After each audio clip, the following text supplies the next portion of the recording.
Nako mga kaibigan, kaya hindi na po nakakapagtaka natawagin po ng Malacanang na one-man fake news factory si dating Pangulong Rodrigo Duterte dahil po sa mga fake news na kagaya po nito. Ayan, sabi po ng Philippine Defense Forces Forum, the aerial video footage and photos shared online by pro-Duterte bloggers including Jay Sonsa, Dr. Richard and Erica Mata, and Pastor Greco Belgica claiming to show last night Cebu People's Indignation Rally at pasilong sa Paradise, Mantawi Avenue, Mandawi City, reportedly attended by up to 50,000 Duterte supporters are actually from the Planet Shakers concert held at the SM Seaside Cebu grounds on Feb 23, 2024. Nako talaga, bakit ba kayo ang hihilig nyo sa fake news? Official estimates place the actual crowd size at the DDS Indignation Rally in Mandawi City at approximately only 4,000 people. Yan lamang po.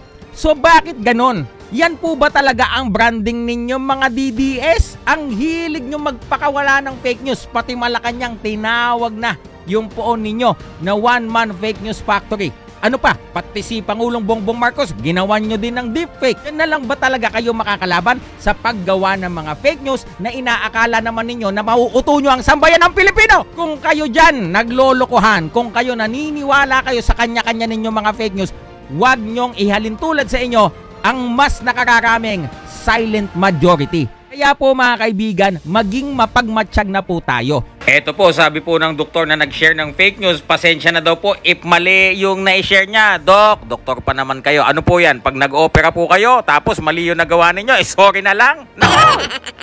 Nung isang araw lamang, isang DDS vloggers po, mga kaibigan, ang naaresto na sa pangunguna po ni General Torre. Mga kaibigan, yung nagpakalat po ng balita na si General Torre daw po ay may malubhang karamdaman, na ospital, na nagdulot ng pag-aalala ng kanyang mga kamag-anak. At mga kaibigan, ayun po, nagngangawa sa social media. They are now crying suppression of the freedom of speech.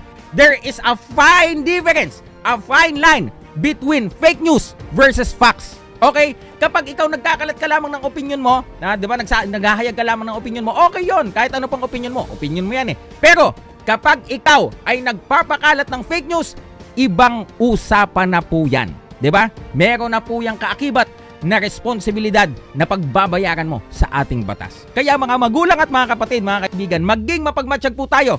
Dahil yung mga ganyan, pathological liars po ang nagpapakalat yan. Fake news!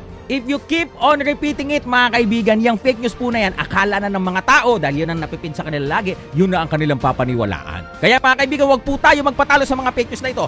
Tayo po ay magkalat ng katotohanan, mga kaibigan, at turuan po din natin ang ating po mga kababayan na magsuri kung ano po pa talaga ang tunay sa peke. Ako po si Silver Voice TV. Magandang araw po sa inyong lahat. Iyak, mga DDS.